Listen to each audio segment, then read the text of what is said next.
All right, what is good, everybody? Quancredible here, back with some more Black Clover content. I know I've been really slacking in 2022, been super slacking on Black Clover, but we're going to be back in full steam ahead for Black Clover because obviously this is where I started, so I do want to make sure I keep up with that. And real quick announcement for the beginning of this video, I will be doing the top 30 strongest Black Clover characters on Wednesday at 7 p.m. EST or 6. It's gonna start somewhere in between 6 or 7 ish p.m. EST. So obviously it's gonna be the same people that was there last year. I'm gonna be in this one. I'm gonna be doing it again, top 30. So make sure you stop by on Wednesday to check that out. I'm probably gonna make another post about it to like remind everybody. But to talk about Black Clover, so I'm not necessarily gonna talk solely about the new chapter 320, but just kind of about Lucifaro in general and kind of where I think the story is headed. So Lucifaro has actually been exactly what Black Clover has needed at this moment. So like, if you think about how all the villains have been handled so far in Black Clover, like they look really studly and then they get beaten, whereas Lucifaro has absolutely rolled through everybody. He's rolling through the captains with negative difficulty, which is really amazing to see, just absolutely posterizing, blasting everyone. It's been amazing. And even Asta has not been able to do absolutely anything. Lucifaro's physical stats, even at partially, or I believe half half manifested even at half manifested, his physical stats are way higher than Asta, so he cannot do anything to him. And it does appear, especially within this chapter that just came out, 320, that anti-magic will be, I mean, of course we know anti-magic is always going to be the way to beat the bad guys, you know, that's kind of just how it always has been, but it's looking like it is a major weakness to Lucifaro. But I feel like a lot of people might not really notice it as big as it is, because you look at when Lucifer first appeared and Asta swung a sword at him, and it appeared that he like kind of stopped it, like similar to like some like Aizen over Ichigo type style. And when he ran his finger across it, he got cut. But in this current chapter, like Asta did the whole sneak attack after the captains kind of had him preoccupied. And Lucifer, while he did see it and did react to it, he tried to dodge it. Asta's sword was still able to cut off the tip of one of his horns, so he does still appear to take damage from Asta's sword. So it's kind of one of those things where I kind of see no reason why, if Asta was not in Devil Union and did like a Black Divider and got off a clean shot, like a clean, like say like a clean, like what was that move, a clean bullhorn or bull thrust, whatever the move was that he used on the salamander, like if he got off one of those on Lucifaro, I have no reason to believe that Lucifaro wouldn't take full damage from that and potentially die. Or maybe, well, that's assuming he has one heart and Asta hits his heart and he has no way to heal himself. So like, I have no reason to assume that wouldn't be something effective against him. It's just if Asta could actually get that off on him.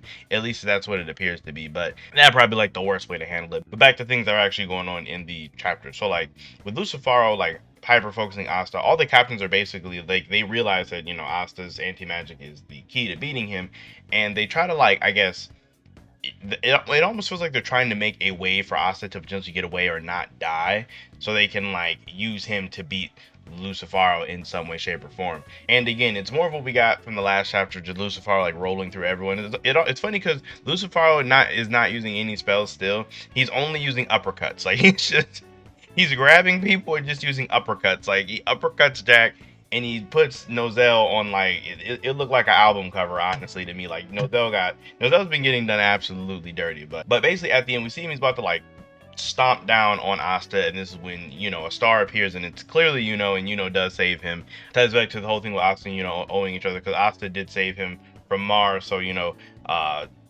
had to make that up to make Asta owe him. So I do like how it ties back to that, but it's one of those things where I don't know where they go from here, because granted Mimosa is here, and how Asta is, Mimosa's perfect for him because like she can heal all of his physical injuries. So since he doesn't really have any magic or anything, as long as his body is fine, then he can keep fighting. Like as long as his, you know, wounds are healed and stamina's good, he can keep fighting. But it's like, I don't want this to be a repeat of Zagrid where Asta and Yuno kind of team up and they just beat Lucifaro. So kind of one of the things I'm thinking that this is probably going to go is I feel like Asta and Yuno are going to do their team up and fight against Lucifer. Maybe not exactly next chapter, or maybe like halfway through next chapter with Mimosa healing him, and they're going to fight against him to try to like make an opening or something. I believe that they're going to like do some permanent damage or scar him in some kind of way with a combination of their attacks with teamwork, and then from there Lucifer is probably going to cause like a bigger lasting damage on the good guy side. Now I want to say a character death or something like that would happen, but seeing as this is Black Clover, I don't really think they'll go that far, to be honest with you, just because of how Tabata has kind of handled character deaths and like these kind of higher stakes in the past. So I'm not really for sure if Tabata would necessarily pull that trigger. I mean, if he does, it would make sense and you could more easily transition into what's going to happen next. But I doubt he will. I say at the absolute worst, Asta sword breaks. That's like the absolute worst case scenario. And then from here, for how they escape, I feel like there's going to be something with the way Lucifer was manifested, because his manifestation wasn't anywhere what he had initially planned with, you know, the gates of the tree opening, and then he just comes out at full strength. He had to go like some weird bypass way after looking at what Majecula did and like partially manifest through a bunch of the other demons and then come out that way at like half strength, or who knows if he's even at half strength. So I feel like with the way he came out there, not only are we seeing like, or not only did the second gate devil see that he's nowhere near as strong as he would normally be, I think maybe something might be up with his stamina, or maybe just how he is, he has to rest. Like I think something's gonna happen where he's gonna have to leave and rest and come back later. And even if he leaves, like if he's just like, well, I'm tired, I gotta go somewhere. Even though a lot of people probably wouldn't like that because it's like he kind of just leaves abruptly, the good guy side still would have taken a lot of damage. Like they would have taken massive damage as everybody got absolutely decimated. You know, no one stood a chance. Asa's sword could have potentially broken. You know, could be, if there is a character death, that could be on there too. It's just because I don't see how they would escape. Like I don't see how any character there could hold off Lucifer for a long enough time for them to run away. I mean, we do have people who do have access to like, you know, long distance, you know, teleportation or transportation magic, such as like Finral and Not. But how many people realistically will be able to escape unless someone holds the line for them and they die? But I just don't see Tabata going that kind of route, seeing as the kind of writer he has shown himself to be over the course of the series. Good guys don't ever really die all like that. But that's kind of my thinking. More of a like strategic villain retreat because of how Lucifero has manifested. Now, there is always the ever-present thing with the second gate devil that we don't really know anything about. He's really just been a spectator this entire time and hasn't really been interested in anything going on in this entire battle at all. I have no idea which devil this could possibly be.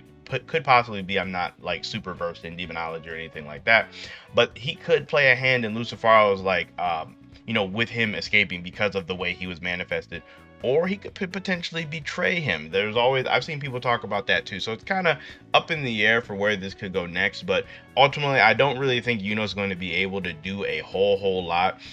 I mean, they could maybe give him some more star magic wink, maybe. I mean, but ultimately, I don't really see Yuno being able to do a whole lot. And I really do hope that Tabata does extend this further, because we could get a semi-overarching villain, because like obviously an overarching villain would be a villain that's been around for like multiple arcs in the story, you know, been a huge driving force and all that, and we haven't really gotten that in Black Clover. I guess like obviously the Eye of Midnight Sun was an overarching villain, but only in the Eye of Midnight Sun arc. But if we can get Lucifero, if we can get like an escape or a Lucifero retreat, then we could have Lucifer kind of be that overarching villain.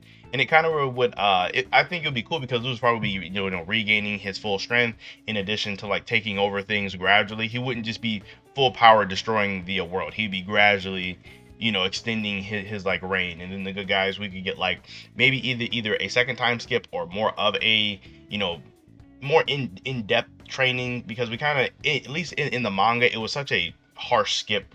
It was like 6 months, and then we really didn't get to see a lot of what happened in the 6 months. It was just like, bam, everybody's stronger. It's like, now it's how it was for a lot of characters. So maybe we can get some more in-depth things there. That's kind of the direction I'm seeing. I'm almost kind of losing stock in Asta going to the underworld, because I just don't see how it's feasible at this point, to be completely honest with you. But that's kind of what I've been thinking about with how these chapters have been going as of recently.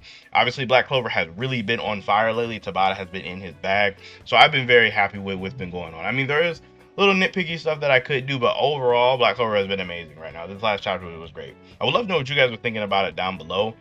In the comments, like, what are you guys thinking about? Like, how are they going to get away? Or do you think that, you know, they're actually going to beat Lucifaro right here?